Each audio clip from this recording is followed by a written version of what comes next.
তাই হিংসা করে খালেদা জিয়াকে জেলে নিয়েছেন, হিংসা করে আপনি কোকোকে বিদেশের মাটিতে মেরে ফেলেছেন, আপনি হিংসা করে আপনি আসার 15 দিনের মাথায় জিয়াউর রহমানকে চট্টগ্রামে মরতে হয়েছে। হিংসার পত্র আপনি। তাই খালেদা জিয়াকে একটা সামান্য যে মামলার দোষী না তাকে কারাগারে নিয়ে তার জীবনটা শেষ করার পথে নিয়ে গেছেন।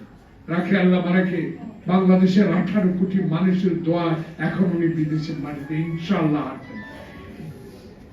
তাহলে আপনি জেলে থেকেও যদি 111 মইনের দোয়া আপনি চোখে চিকিৎসার নামে বিদেশে যেতে পারলেন, আর বেগম খালেদা জিয়াকে একটা দিনের জন্য ডাক্তারের কাছে পাঠালেন না, এটা অমানসিক কাজ করেছে। তা আপনার অহংকার টিকে নেই। চিৎকার দিয়ে বলতেন আমার বাপ স্বাধীন করছে, চিৎকার দিয়ে বলতেন আমার বাপের দেশ, আমার বাপের টাকা। লজ্জা হয় না? পালিয়ে গেলেন কেন বাপের দেশ থেকে? বাপের টাকা রেখে নিয়ে পালিয়ে গেলেন। পালিয়ে গেছেন এই জন্য আয়না ঘর বানাইছেন, খালেদা জিয়াকে জেলে নিয়েছেন, মইনের সাথে আঘাত করে তারেকের মেরুদণ্ড ভেঙেছেন। আপনি প্রতিহিংসার কারণে আপনি আমাদের কোকর জীবন বিসর্জন দিয়েছেন, শেষ করে দিয়েছেন। প্রতিহিংসার কারণে খালেদা জিয়াকে টেলিফোন পানির লাইন কেটে দিয়ে গুলশানে ট্রাক বালুর ট্রাক দিয়ে আটকে রেখেছে। আপনি তাই প্রতিহিংসা। বেগম জিয়ার চোখের পানি আমি দেখেছি সেদিন, ছিলাম একবার জাহাঙ্গীর গেট, আরেকবার বনানী গেট। বিশ্বাস করেন এক মোটরসাইকেল নিয়ে কোন গেটে গেলে ঢুকতে দিবে? বেগম জিয়ার বাড়ি থেকে উচ্ছেদ করা হচ্ছে।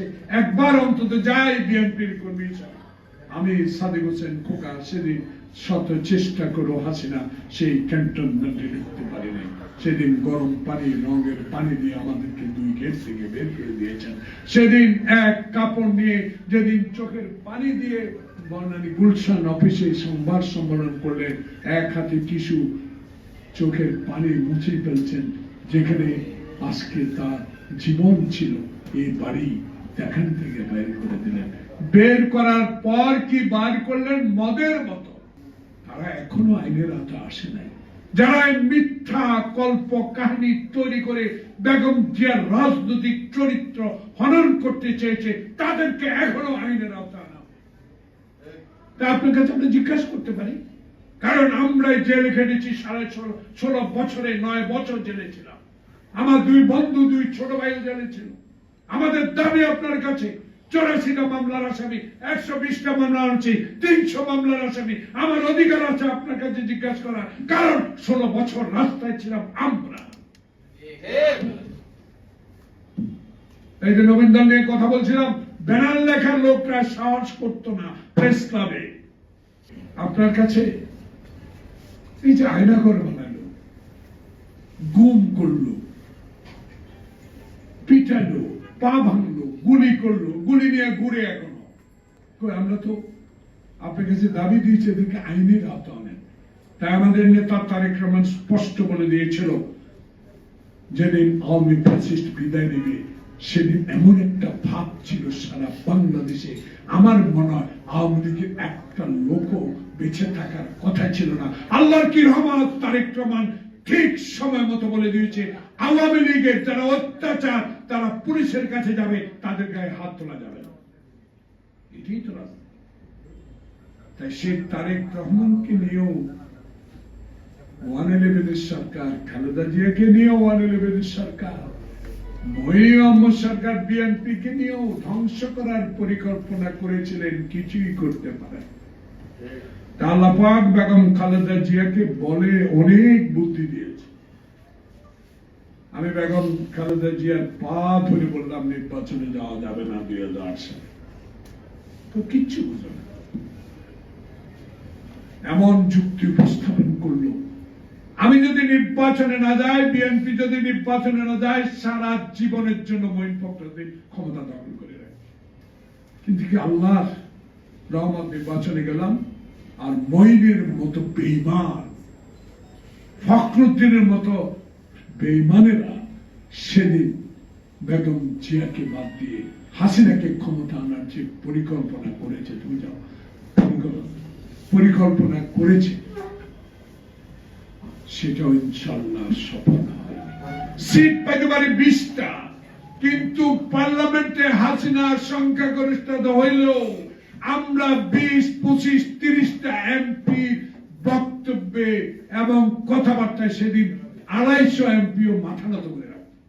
দেশের মানুষ পেঁয়াজ কিনে 300 টাকা, মানুষ খেতে পারে না, অসহায়, গণতন্ত্রের শব্দ নাই, সাংবিধানিক প্রতিষ্ঠান ধ্বংস, কিন্তু ওনার গাড়িতে স্যাটেলাইট যেটা ইসরায়েল থেকে আনে। রাখাল মারা গেল, আপনাকে 100 না আরো 200 বছর বাঁচাক। একটু আগে একজন বক্তা বলেছে যত মামলা 500 বার তাকে ফাঁসি দিলেও মামলা শেষ হবে। এখন শুনলাম আপনাদের 10 জনের কি আইডি কার্ড বন্ধ করে দিয়েছে। আশ্চর্য, টিউলিপের একটা বক্তব্য আস্তে আস্তে শুনলাম, আই এম নট বাংলাদেশি। আরে বাবা, ভাব কি একখান, আমার খালার বিরুদ্ধে বক্তব্য দৈন্যরা এখানে আসে। আজকে দেখলাম তার বক্তব্যটা ইউটিউবে আসা, পাশে তার আইডি কার্ড, পাসপোর্ট, লজ্জা হয় না? বাংলাদেশের প্রধানমন্ত্রী, তুমি বিদেশি নাগরিককে পাসপোর্ট, আইডি কার্ড কি করে বানিয়ে দাও, কি করে তাকে জমি অ্যালটমেন্ট দাও? তাহলে তোমার দুর্নীতি, স্বজন প্রীতি শুধু পৃথিবীর ইতিহাসে লেখা থাকবে সংরক্ষণে। খালেদা জিয়ার নাম যেভাবে চিরদিনের জন্য লেখা থাকবে। আপনারা এমন নেতা হন, আপনাদের এই নামগুলো যেন জনগণের সেবায় নিয়োজিত ছিলেন সেটা লেখা থাকবে। ডক্টর মোহাম্মদ ইউনূস সাহেব, আপনি একজন গুরুত্বপূর্ণ ব্যক্তি। আল্লাহ পাক আপনাকে অনেক সম্মান দিয়েছে, অনেক বুদ্ধি মর্তা লোক। আপনার গ্রামের মানুষের জন্য গ্রামীণ ব্যাংক করে যে ইতিহাস সৃষ্টি করে নোবেল জয়ী হয়ে এসেছেন, সেই নোবেল নিয়েও হাসিনা পার্লামেন্টে বলছে কি একটা কাগজ, এটা পয়সা দিলে পাওয়া যায়। যে হাসিনা আপনাকে 7 তলা পর্যন্ত পায়ে লিফট বন্ধ করে দিয়ে মামলা হাজিরা দেওয়ার ব্যবস্থা করেছে, সেই হাসিনার বিচারও চলুক। আয়নাঘর বানাইছে যারা, তাদের বিচারও চলুক। যারা বাংলাদেশের মানুষকে বিনা কারণে গ্রেফতার করে গুম করেছে, হত্যা করেছে, তাদেরকে আইনের আওতায় বিচার হোক।